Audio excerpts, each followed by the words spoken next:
Olá, estamos aqui no canal Geração 68, sempre na luta, para mais um programa de G68 Entrevista. Hoje temos o grande prazer de conversar com o climatologista professor Carlos Nobre, um dos principais cientistas na área de meio ambiente, de mudanças climáticas do Brasil e uma das referências mundiais.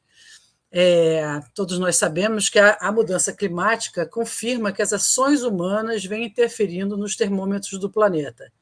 Se o planeta ficar muito mais quente, o que já está bastante quente, a gente pode se encontrar com mudanças irreversíveis para alguns ecossistemas, e isso pode ser catastrófico. Nós já temos visto elevações do nível do mar, desertificação de diferentes áreas dos 5 continentes, furacões, queimadas, o derretimento de geleiras, enchentes e secas cada vez mais agressivas. A temperatura do planeta está aumentando e aumentando rápido. Aqui, para entrevistar o professor Carlos Nobre, a gente também encontra Jamar. Professor Carlos Nobre, muito obrigada pela sua presença aqui. Eu te agradeço muitíssimo. Nesse momento, acredito, bastantes entrevistas, bastante congressos, conferências, porque estamos vivendo realmente um momento bastante sintomático das mudanças climáticas do planeta. Eu sei que o senhor não se lembra, mas nós conversamos em 2007, num encontro da SBPC do Pará, e naquela época a gente falava já sobre mudanças climáticas, já sobre preservação da Amazônia, e o senhor dizia que haveria um momento que, se não tivesse providências mundiais para frear o desmatamento e frear as emissões dos gases de efeito estufa, nós íamos chegar num ponto irreversível.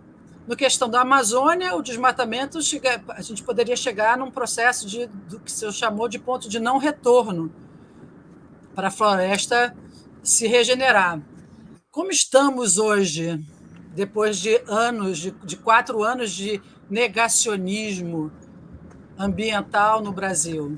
O senhor colocou uma questão do ponto de não retorno da degradação da Amazônia, que poderíamos chegar muito rapidamente a esse não retorno da degradação da Amazônia. Como é que o senhor vê isso hoje?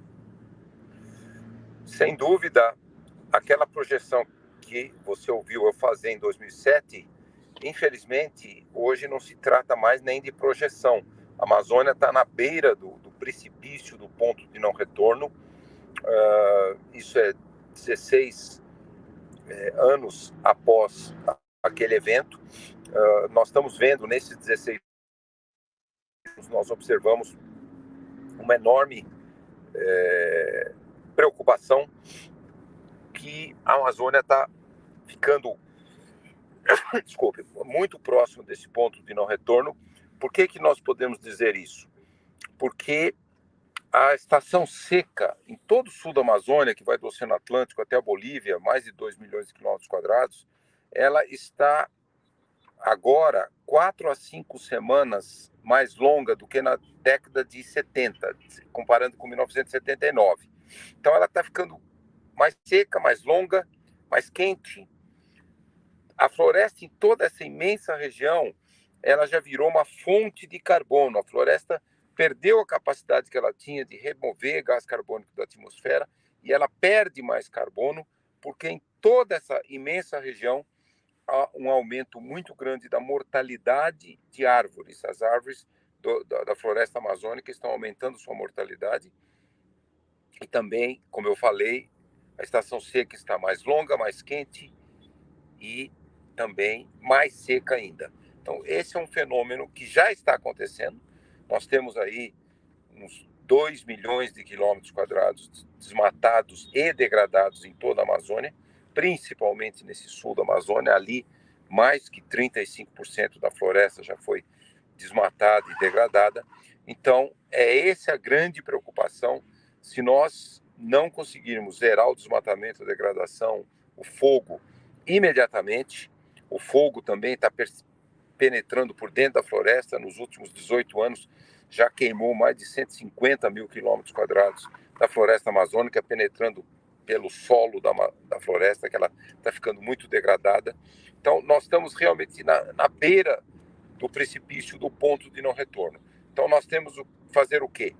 Zerar o desmatamento, zerar a degradação. Nos últimos 10 anos, as áreas degradadas foram o dobro das áreas desmatadas. A degradação, os fatores principais de degradação são a extração seletiva de madeira, que vai tirando parte da floresta, ela vai se autodegradando depois disso.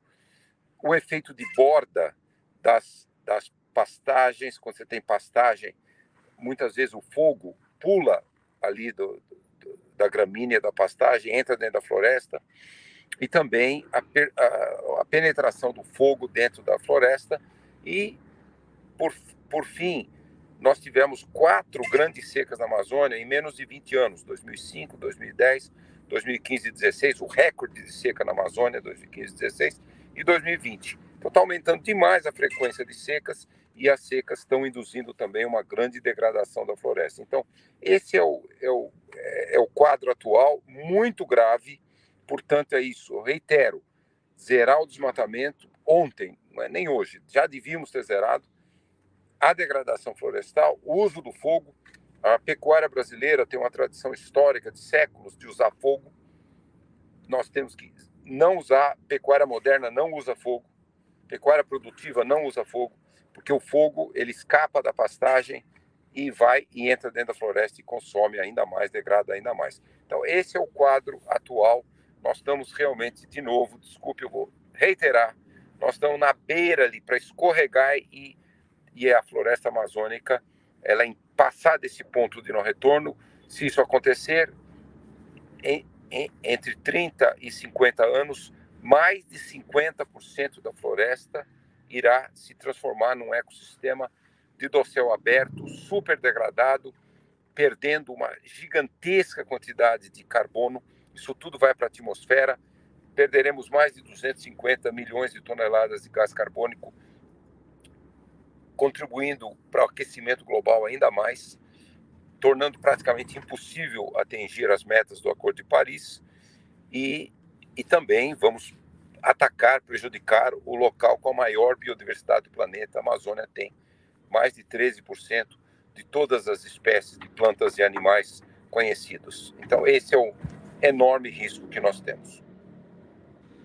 Jamarque? Eu queria comentar mais, por um lado, essa explanação que o senhor deu. O senhor vem martelando isso com insistência e muita clareza.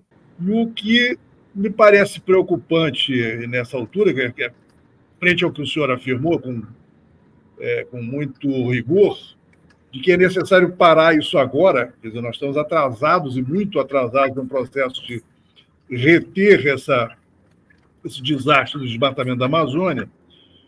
Mas me parece que tem uma premissa que é fundamental para você conseguir deter esse processo todo, é que essa mensagem seja captada por quem tem poder para fazer isso. Né? Na verdade, o Estado é o elemento mais importante nesse caso. No período dos 4 anos do Bolsonaro, ele jogava do outro lado, ele jogava pelo Domingo de Chamas, enfim, pela Domingo de Queimadas, Domingo de Fogo, enfim, aqueles eventos de queimadas generalizadas espalhadas pela Amazônia toda, e não só, pegou Pantanal, pegou Cerrado, e praticamente todos os biomas foram afetados. Mas agora você tem um governo que, antes mesmo de tomar posse, o Lula foi para Sharm el-Sheikh e disse: vamos zerar o desmatamento em todos os biomas. Hoje em dia ele não fala mais em todos os biomas, ele reduziu, botou o foco na Amazônia. E parece, inclusive, mais, embora as exigências dos outros biomas também sejam grandes, me parece que é mais viável tentar o controle da Amazônia, um passo primeiro importantíssimo, do que você tentar fazer todos ao mesmo tempo. Mas essa é uma questão que me parecia um a priori ganho, né, em relação ao novo governo. No entanto, eu tenho uma sensação de que, apesar do discurso se manter, as ações não estão indo nessa direção, né, de você controlar mais, quer dizer, o processo das queimadas. Acho que é uma... E nesse sentido, eu acho que tem uma coisa que eu conheço bem, porque eu conheço muitas das pessoas, digamos assim, das cabeças pensantes do PT e do governo de muito tempo. Há uma questão quase que ideológica aí. A visão do meio ambiente, da questão climática, é uma questão secundária do ponto de vista político para toda essa matéria cerebral que é espalhada nessas pessoas todas. Há uma espécie de negacionismo a priori, que é o seguinte: nada pode deter o desenvolvimento. Então, nós precisamos, de alguma forma, manter, quer dizer, se tiver efeito colateral negativo, teremos que entubar. Isso aí já foi assim na decisão sobre barragens dos governos do Lula e da Dilma, enfim. Eu tenho a impressão que algo disso continua existindo, porque para você resolver esse problema da Amazônia do ponto de vista de, digamos assim, de uma ação governamental mais incisiva, ele precisa se instrumentalizar para isso, e até porque uma parte significativa dessa operação de queima e de derrubada, isso é grilagem ilegal, isso é queima ilegal, um monte de coisas ilegais. Então é preciso você ter uma vigilância, a vigilância está montada hoje em dia, você pode praticamente, se você vai me confirmar isso ou não, praticamente você pode detectar cada foco de incêndio, até dos menores, quase que em tempo real, pelos conjuntos de satélites que estão operando. Agora, daí a você intervir nos locais, quer dizer, reprimir, segurar, quer dizer, impedir, processar, etc. Então, você precisa de uma outra máquina. Essa máquina seria operadores do IBAMA e do CTNBio, ou do Instituto Chico Mendes, e a Polícia Federal. Você precisa estar lidando com gente da ilegalidade que tem arma na mão, né, na Amazônia. Então, entre madeireiros, grileiros, e aí os impactos também dos garimpeiros ilegais, tudo isso tem um conjunto de ações ilegais que vão precisar de uma ação muito forte do governo, inclusive de uma ação armada. Né? E eu acho que a Polícia Federal é pouco para isso. Quer dizer, o Estado devia estar, nessa altura do campeonato, devia estar discutindo com as Forças Armadas uma operação de larga escala de retomada do controle, digamos, do Estado sobre um território amplíssimo do Brasil, que, nessa altura do campeonato, o PCC, os Amigos dos Amigos, ou qualquer um desses grupos de tráfico de droga, tem mais controle do que o Estado. Então, eu acho que esse é um problema político-chave aqui, né? Não é um problema científico, isso é um problema de como é que uma verdade científica clara ela é introjetada, digamos, nos tomadores de decisão e como é que ela é aplicada. Como é que o senhor está vendo esse movimento de lá para cá? Eu espero que o senhor seja mais otimista do que eu. Sem dúvida, como eu falei, a Amazônia está na beira do precipício do ponto de não retorno. Isso vai trazer um enorme prejuízo. Inclusive, vai trazer um prejuízo muito grande para o agronegócio, porque a Amazônia exporta muito vapor d'água para fora da Amazônia, para o sul, para os Andes, e que ajuda muito nos sistemas de chuva que alimentam toda a agricultura fora da bacia amazônica, no sul, principalmente no sul, no Cerrado, parte no sudeste, no sul do Brasil, parte da Argentina, Uruguai, Paraguai. Então, tudo isso é muito importante e, assim, na totalidade, o maior número de negacionistas aqui no Brasil estão no agronegócio. Eles querem não acreditar no risco das mudanças climáticas, no risco de perder a Amazônia. Eles querem continuar expandindo as suas áreas de culturas agrícolas, principalmente da pecuária, mas também de outras culturas agrícolas, como principalmente soja, milho. Então, esse é um enorme problema político, porque, de novo, negacionistas, eles preferem não acreditar no risco das mudanças climáticas e querem continuar expandindo as suas áreas para a pecuária e culturas agrícolas. principalmente aquelas ligadas com os mercados internacionais. Então, é um risco político muito grande. O Brasil assinou na COP26 em Glasgow, 2021, com 134 países, o acordo de zerar o desmatamento, zerar todos os desmatamentos de todos os biomas. Nos últimos anos, a área desmatada no Cerrado foi quase o mesmo volume da área desmatada na Amazônia. E, por exemplo, nos primeiros 6 meses desse ano, já houve uma redução de mais de 33% do desmatamento da Amazônia brasileira, e houve o mesmo nível praticamente no Cerrado. Houve até um aumento nos primeiros meses do ano no desmatamento do Cerrado, uma diminuição já em junho. Então, é um enorme risco. É um enorme risco, mas as políticas do governo federal e de alguns estados, por exemplo, o estado do Pará é o estado que mais tem conseguido redução do desmatamento, são políticas estaduais e principalmente as federais que vão na direção de zerar o desmatamento. Como você falou, os modernos sistemas de monitoramento, inclusive o daqui do Brasil, o sistema DETER, desenvolvido no Instituto Nacional de Pesquisas Espaciais, no INPE, ele detecta os desmatamentos, a degradação, o fogo, no mesmo dia, praticamente. A não ser quando há épocas de muitas nuvens, aí o satélite pode não detectar algo no mesmo dia, mas são poucos dias. A maioria na estação seca, que é a maior parte da estação onde há desmatamentos, degradação e principalmente o fogo, durante a estação seca, detecta tudo no mesmo dia. E é lógico que há que combater, é uma guerra, né? Combater o crime organizado que tomou conta praticamente de todas as ilegalidades associadas com o desmatamento, com a grilagem de terra, com a mineração ilegal. E isso, por exemplo, 90% do primeiro desmatamento da Amazônia, mais de 90% é ilegal. Há mais de 40% dos desmatamentos são terras griladas, são terras públicas. Então é muito importante uma ação.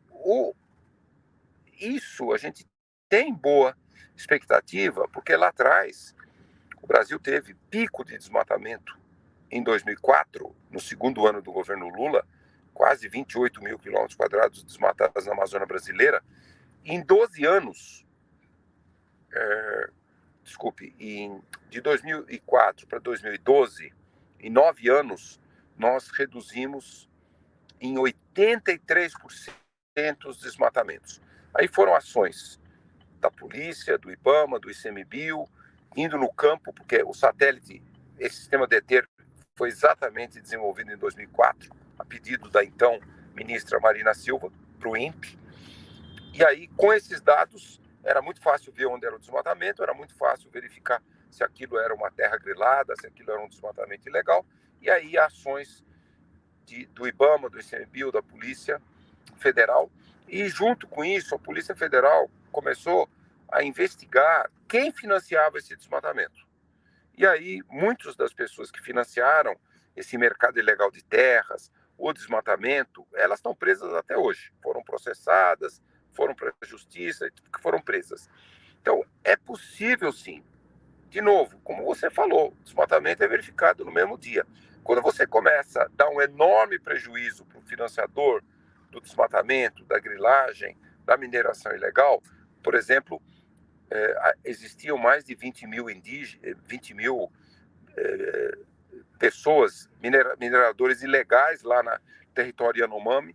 A partir de 1º de janeiro do governo Lula, uma grande ação, já removeram quase todos, ainda existem alguns, e destruíram centenas e centenas de máquinas, aviões, motosserras, todo esse material, as instalações onde eles faziam a mineração ilegal. Então, quem financia está tendo um enorme prejuízo econômico. O financiador, a lavagem de dinheiro.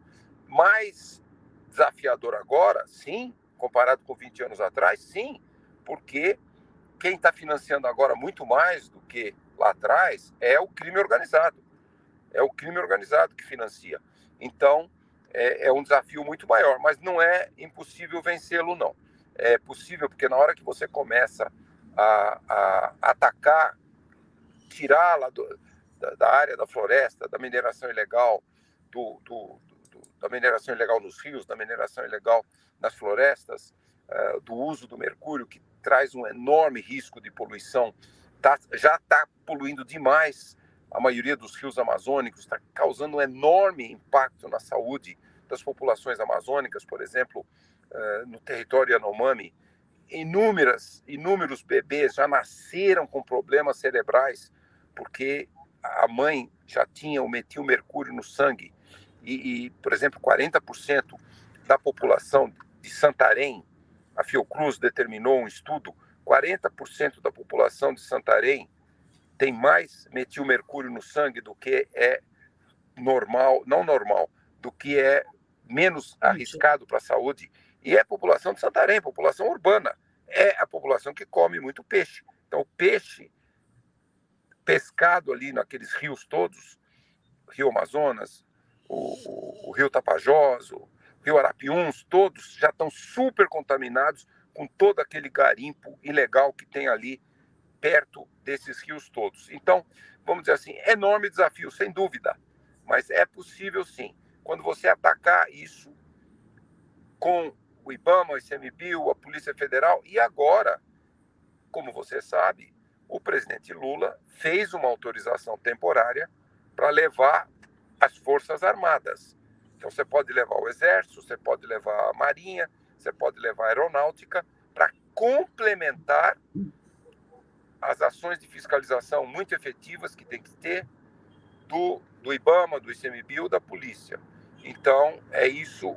As Forças Armadas têm, sim, uma responsabilidade muito grande de contribuir para esse esforço coletivo de atacar o crime organizado. E como você falou também, o crime organizado, infelizmente, ele agora está muito associado com o narcotráfico de cocaína.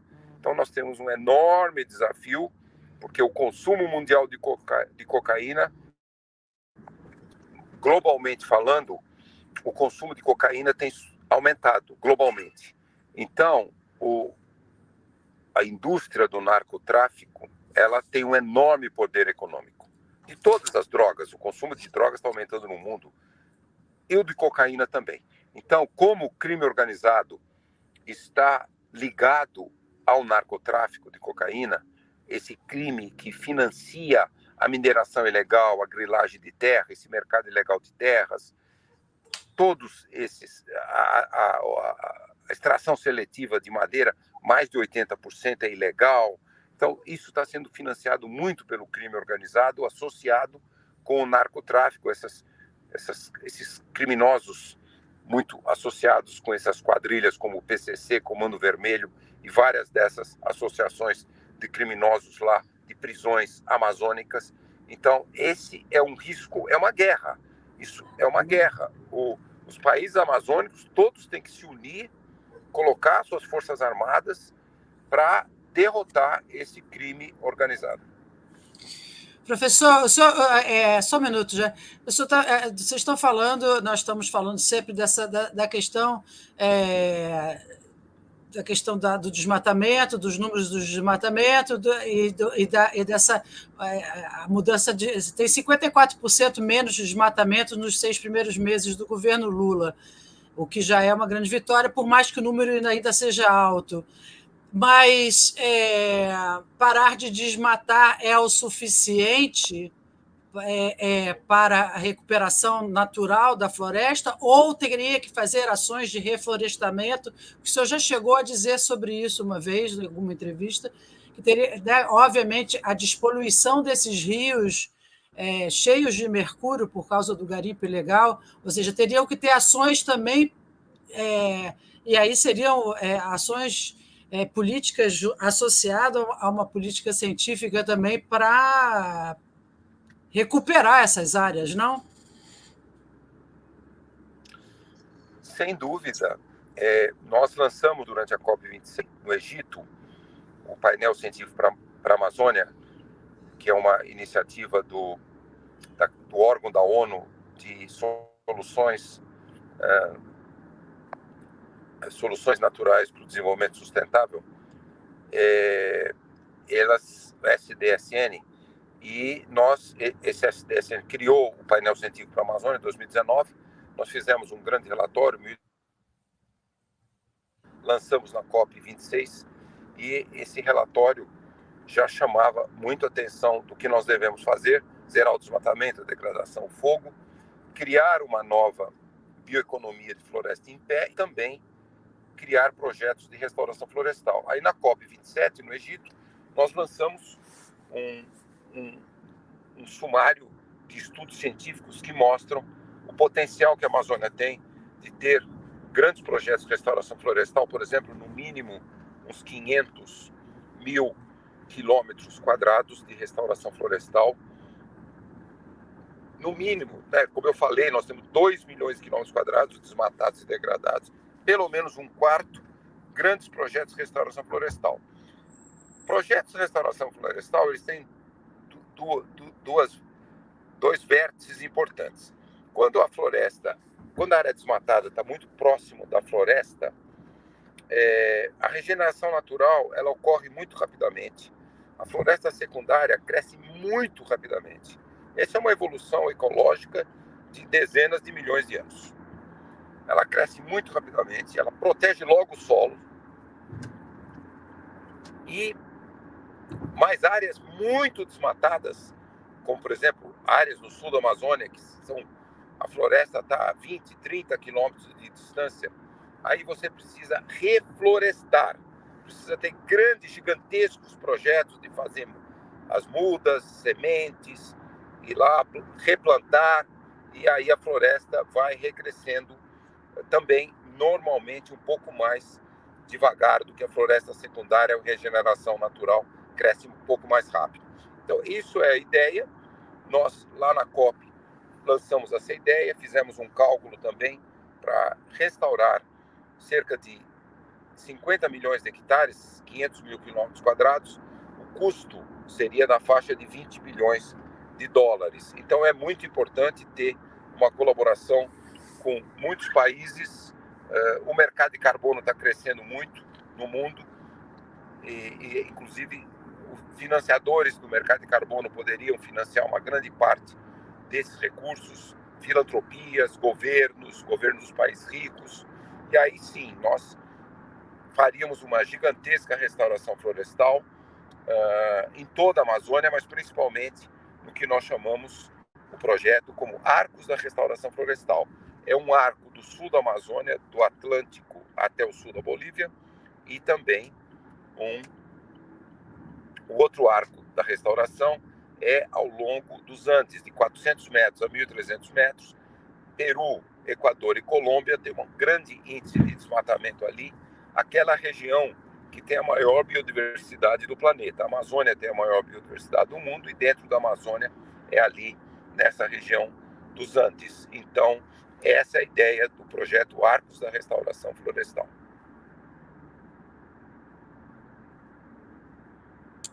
Vai já. Elcio, você já tocou numa das questões que eu ia perguntar, então já vou passar adiante, né? Eu queria comentar só duas coisas. Uma é ainda em relação ao controle desse processo de desmatamento da Amazônia. Se nós estamos de acordo, nós estamos lidando com operações ilegais, mas também com operações legais. Quer dizer, há um desmatamento que é legal, quer dizer, que é permitido pela lei, sobretudo depois do Código Florestal ter facilitado esse processo. E zerar o desmatamento implica também você provavelmente alterar a legislação para você controlar o desmatamento permitido. Enfim, já é complicado você fazer isso com o ilegal, que você aí é uma operação de guerra, praticamente. Eu acho que decididamente é isso, porque a quantidade de cumplicidades locais que se criou ao longo do tempo é muito alta, entre governadores, prefeitos, delegados, polícia, enfim, as autoridades locais praticamente estão contaminadas. Isso eu me lembro da entrevista que a gente fez aqui com o delegado Saraiva da Polícia Federal, que tem uma intervenção antiga na região para controlar desmatamento, e que foi afastado pelo ministro da época e pelo Bolsonaro. E o delegado Saraiva ele repetia isso aqui. De fato, é uma questão em que o índice de cumplicidade das autoridades locais é muito grande com essas forças ilegais, e, ao mesmo tempo, você vai ter que ter uma intervenção de fora para recuperar o poder do Estado na região, e nisso a questão de entrada da Força Armada, né, reforçar a Polícia Federal, mas como o primeiro operador, digamos assim, com know-how de chegar dos lugares e onde está havendo os processos de desmatamento aqui queimado é o IBAMA e o Instituto Chico Mendes. Quer dizer, então,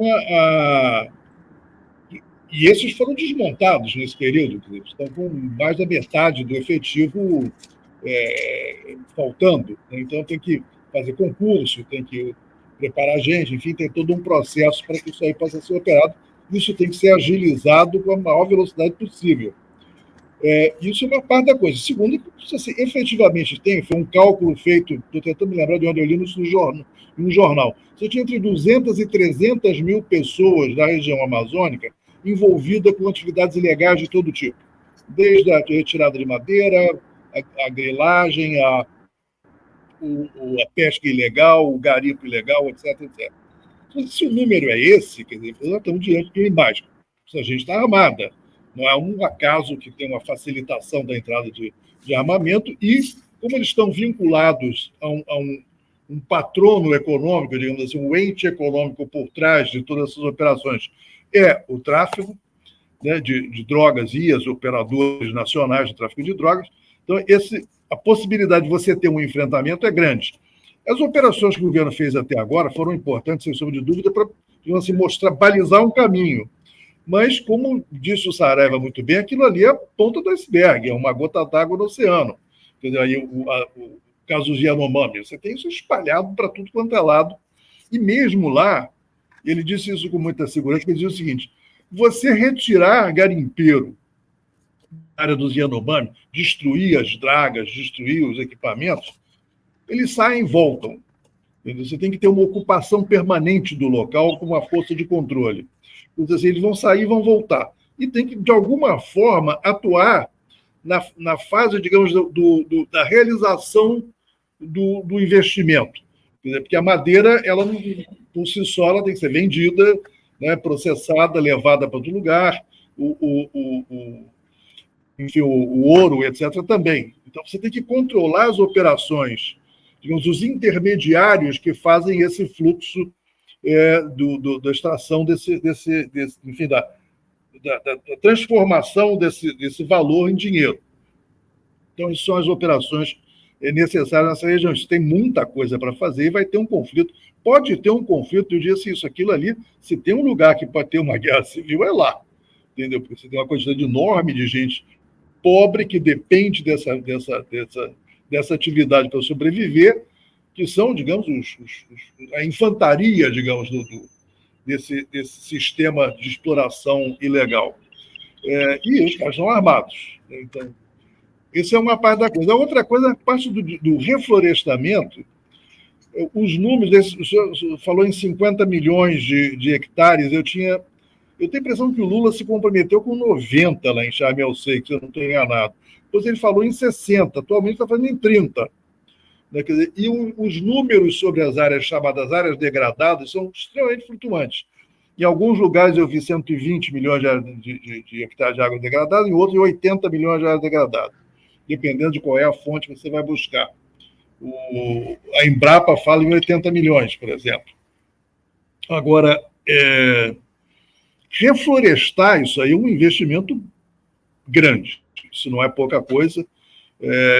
Vai precisar, acho que nós não temos recursos nacionais para fazer isso, vai precisar de uma colaboração internacional significativa. Agora, segundo também um outro estudo que eu vi, esse internacional, estou tentando me lembrar onde é que foi, que você diz assim, se você fizer um gigantesco esforço atualmente, começando agora em larga escala, de reflorestamento de algumas áreas do mundo importantes, e aí você tinha uma dessas áreas era a Indonésia, o Brasil era outra, acho que o Canadá era uma terceira, enfim, tinha 4 ou 5 lugares no mundo, acho que não sei se era da Sibéria, enfim, algum lugar na Rússia, em que você tinha, então, tinha que fazer um pesado investimento. A parte Brasil diz assim, se o Brasil reflorestar 60 milhões de hectares e os outros fizerem a sua parte, não me lembro qual é o total, você pode retirar da atmosfera uma enorme quantidade de carbono.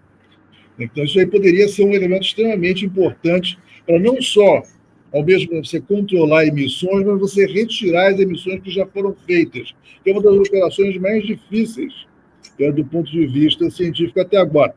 Os meios não naturais para fazer isso são todos caríssimos, onde não tem eficiência suficiente para ter o efeito desejado num prazo razoável.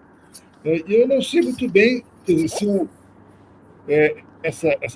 a proposta do reflorestamento em massa, mais uma vez, eu diria, esbarra, assim como o desmatamento zero, o reflorestamento em massa, esbarra com a resistência do agronegócio. Nós estamos lidando com uma máquina política que tem uma força enorme no Congresso, né, quer dizer, tem uma força grande na economia também, quer dizer, e na sua capacidade de se comunicar na sociedade.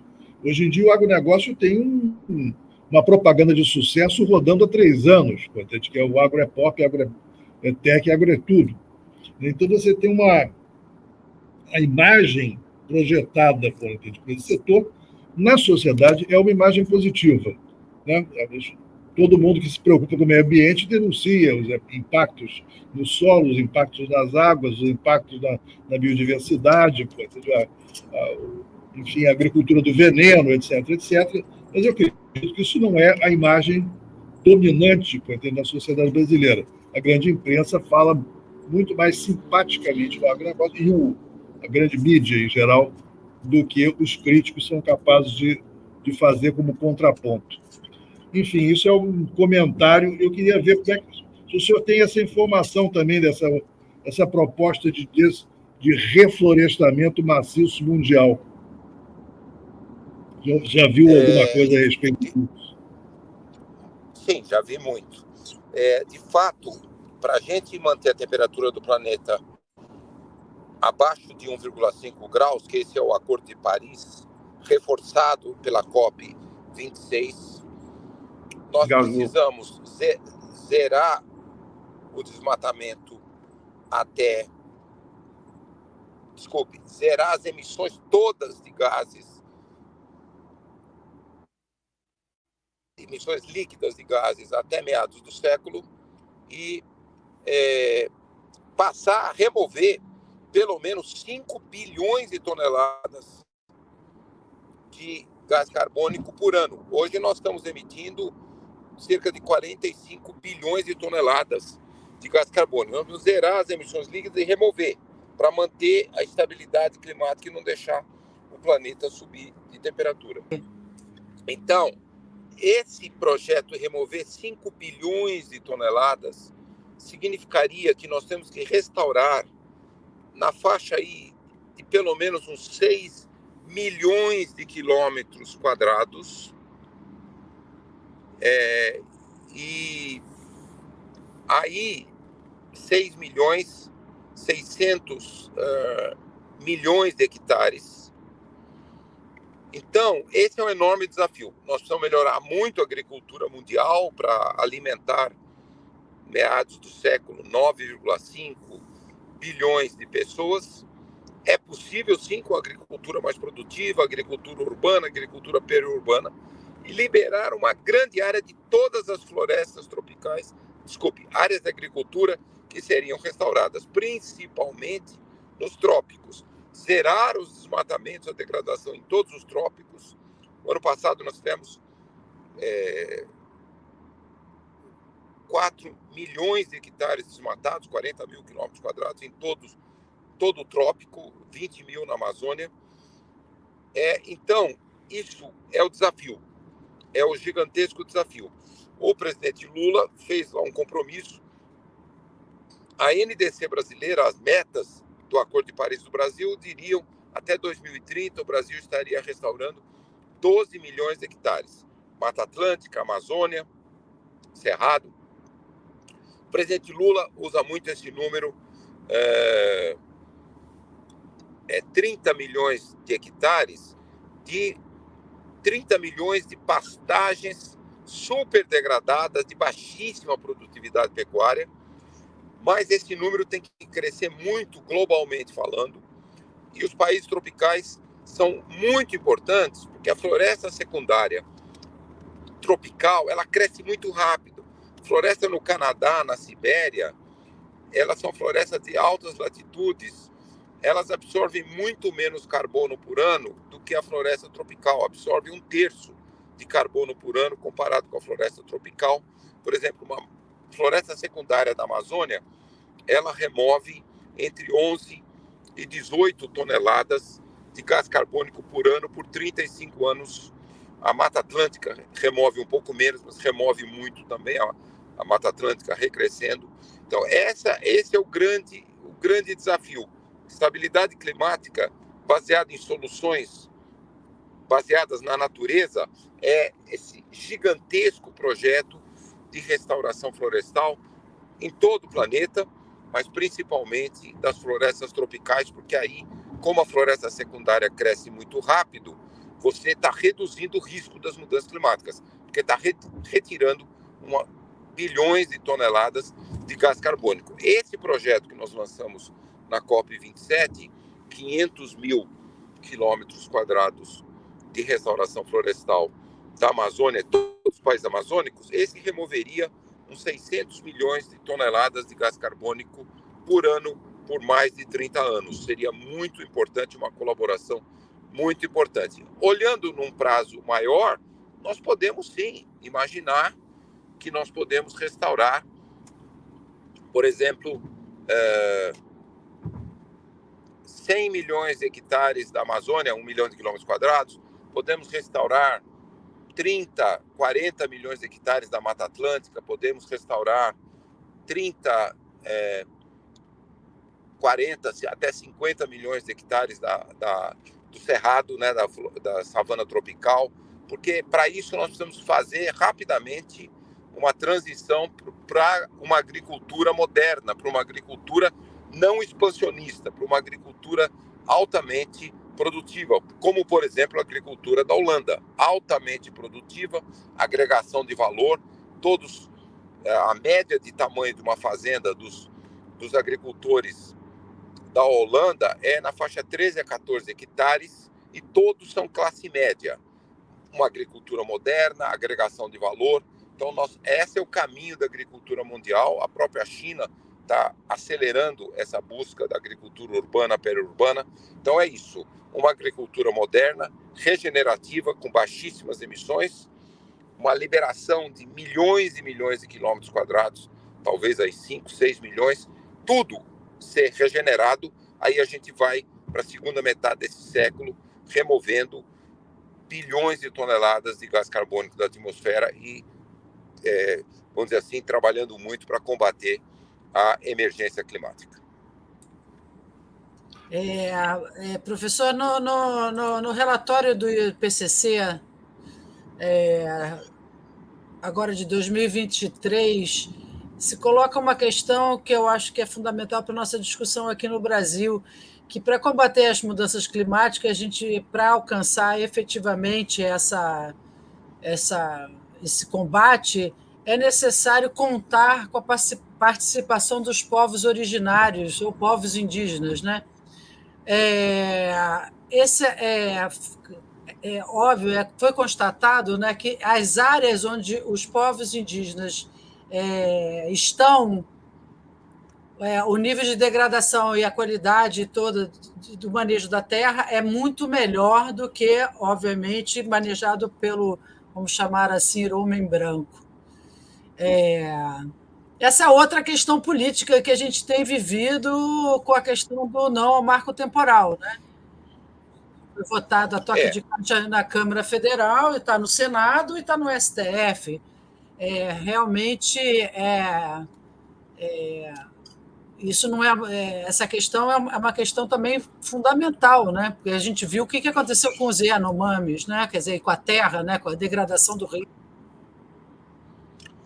Sem dúvida, os povos indígenas e algumas até comunidades locais nas florestas, como os quilombolas, como comunidades ribeirinhas. Os indígenas vivem na Amazônia brasileira há 12 mil anos, os quilombolas há alguns séculos e comunidades ribeirinhas, e eles sempre mantiveram a floresta em pé. Eles desenvolveram um modo de vida, vamos dizer assim, uma economia indígena e dos povos, comunidades locais, com a floresta em pé, e viveram sempre muito bem com a floresta em pé. Isso vale para todas as florestas tropicais e até mesmo florestas de altas latitudes, como os povos indígenas da América do Norte, principalmente do Canadá, floresta boreal. Então, é muito importante dar um enorme valor a isso. Por exemplo, na Amazônia toda, acima de 25% de toda a floresta são territórios indígenas. Agora, nessa nova política do Ministério do Meio Ambiente e do Ministério dos Povos Indígenas, primeira vez que o Brasil tem um Ministério de Povos Indígenas, com a indígena Sônia Guajajara como ministra, tem essa política de pegar essas áreas públicas não determinadas, chamadas terras devolutas, e demarcar grande número de territórios indígenas. É muito importante. Mas, principalmente, começar a dar uma enorme valorização para os povos indígenas, uma proteção enorme para sua manutenção, uma proteção para o seu bem-estar e um reconhecimento muito grande do conhecimento dos povos indígenas. A ciência já valoriza muito esse conhecimento, mas, assim, globalmente falando, que coisa que aconteceu, né, um pouco mais de um mês atrás, na Colômbia. Aquelas 4 crianças, uma menina de 13 anos, sobreviveram 40 dias dentro da floresta. Aquele local da floresta amazônica colombiana é um dos lugares que tem mais chuva no mundo. Teve um daqueles dias, dos 40 dias, que choveu 16 horas em seguida. Aquelas 4 crianças, lideradas por aquela menina de 13 anos e um bebê de 1 ano, sobreviveram 40 dias. E o presidente Petro da Colômbia explicou: é o conhecimento dos povos indígenas. Eu duvido que crianças com essa idade, que não fossem povos indígenas, teriam sobrevivido 40 dias numa floresta. Então, é muito importante. Aquilo foi simbolicamente como devemos valorizar o conhecimento dos povos indígenas, proteger todas essas comunidades e, de novo, expandir muito as áreas de floresta e dar muito espaço para os povos indígenas continuarem a proteger as florestas. Jean-Marc?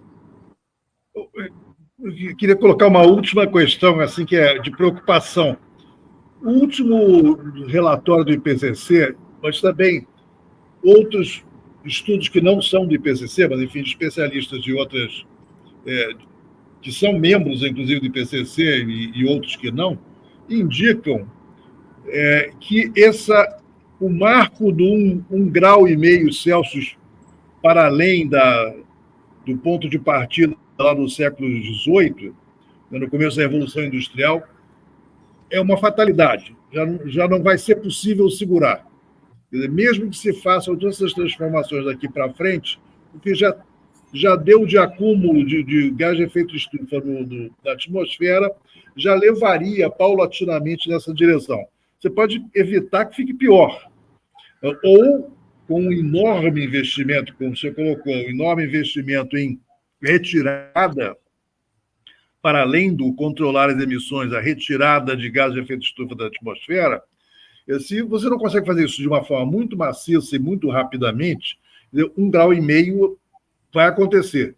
A discussão está rolando o seguinte: até alguns anos atrás, o próprio IPCC projetava a hipótese de 1,5 grau para 2050, para metade do século. Algumas avaliações feitas por cientistas e grupos de pesquisa em vários lugares dizem que, mesmo que a gente consiga deter o sistema, as emissões nos próximos anos, chegar a 1,5 grau é praticamente uma fatalidade, pelo que já tem de acúmulo de gás de efeito estufa na atmosfera. Quer dizer, você pode evitar que piore, mas até 1,5 eles acham que vai acontecer. uma discussão sobre até quando vai acontecer. Se vai acontecer 2050, meados da década de 30, ou até os mais pessimistas falando que nós estamos há poucos anos de bater esse recorde. Pô, interessante, daqui em 2030. Você tem alguma avaliação mais otimista do que isso, para ver se eu consigo dormir bem essa noite? Não, você não vai dormir bem, não. Porque se a gente continuar com as emissões no nível atual, 2022, e continua no primeiro semestre de 2023, nós vamos... Porque se as emissões continuarem no nível atual, 2022, primeiro semestre de 2023, a gente atingirá 1,5 graus em 10 anos. Então, esse é um enorme desafio, não em meados do século. Então, esse é o grande desafio. Mas veja, nós tivemos a onda de calor recorde na Europa ano passado. Esse ano, recorde na Europa, nos Estados Unidos, em parte da Ásia.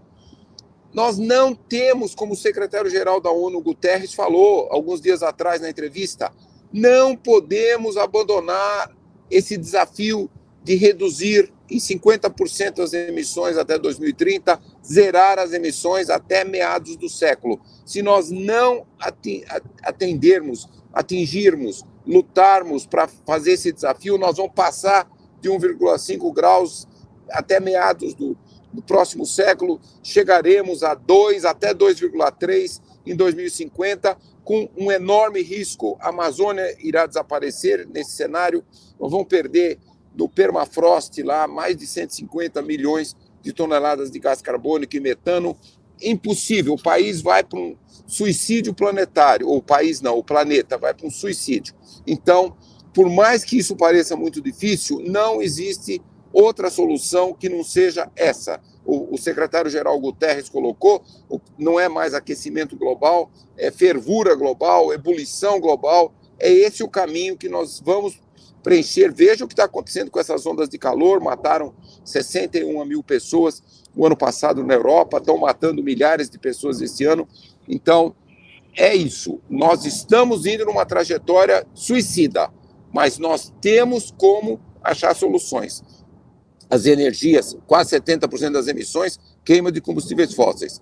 As energias renováveis, por exemplo, solar e eólica, já são muito mais baratas em praticamente todo o mundo que termoelétricas a carvão, petróleo, gás natural. Nós podemos eletrificar a frota, nós podemos, de fato, praticar agricultura regenerativa, que emite muito pouco. 30% das emissões globais é produção de alimentos. Então, tudo isso nós podemos avançar, mas nós estamos indo numa velocidade muito lenta. Por isso que eu digo, não é fácil dormir, não é só vocês, não. Tem noite que eu mesmo não consigo dormir. Bom, professor, eu lhe agradeço muitíssimo. Não sei se eu agradeço, não vamos dormir, mas eu acho que eu agradeço o alerta, porque eu acho que quanto mais a gente alertar, mais a gente conscientizar, mais a população pode forçar, né, aos governos a tomarem providências reais para o combate às mudanças climáticas. E o Jean-Marc vai terminar.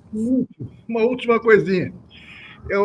O que me preocupa muito nesse debate todo é que o quanto a gente encontra, quer dizer, o que eu chamaria de um negacionismo intuitivo.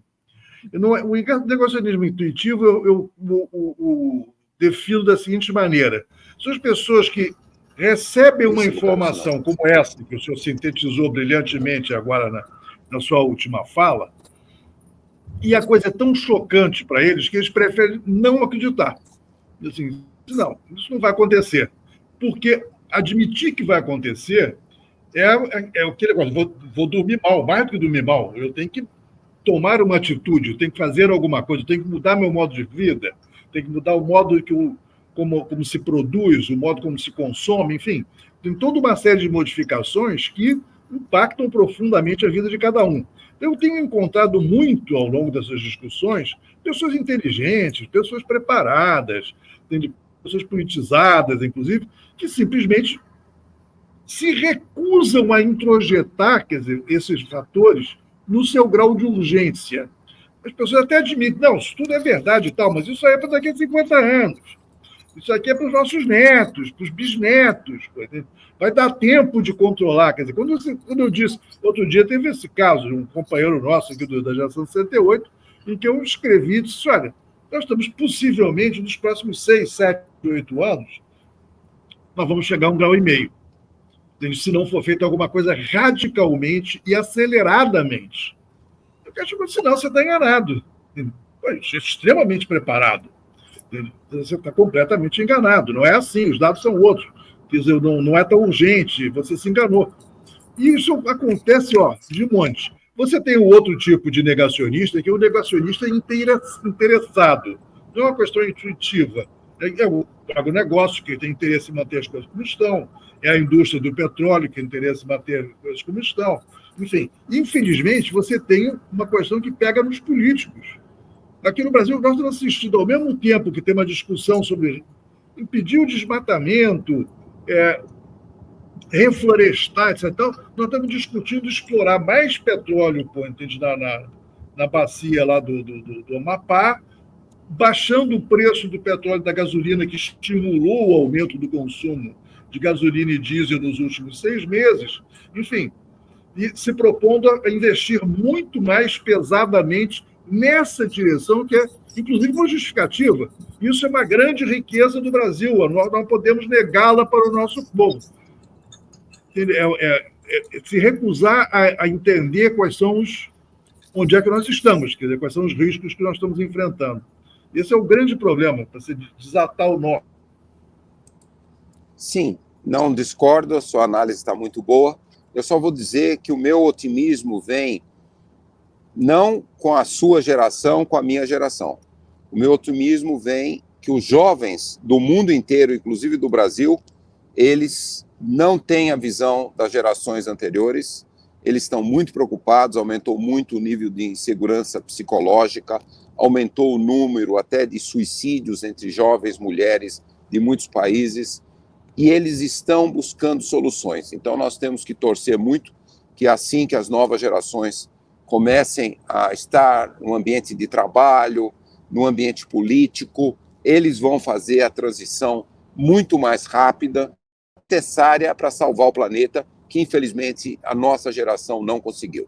Agradeço muito, já vou entrar aqui na Dutra, no lugar que some o sinal, vou pedir desculpas e muito obrigado pela oportunidade. Eu que te agradeço muitíssimo, professor. Muito obrigada mesmo, muitíssimo obrigada. Foi um prazer enorme conversar com você de novo, depois de tantos anos. Parabéns pelo movimento e até a próxima oportunidade. Obrigada, professor. Tchau. Até logo. Tchau, tchau.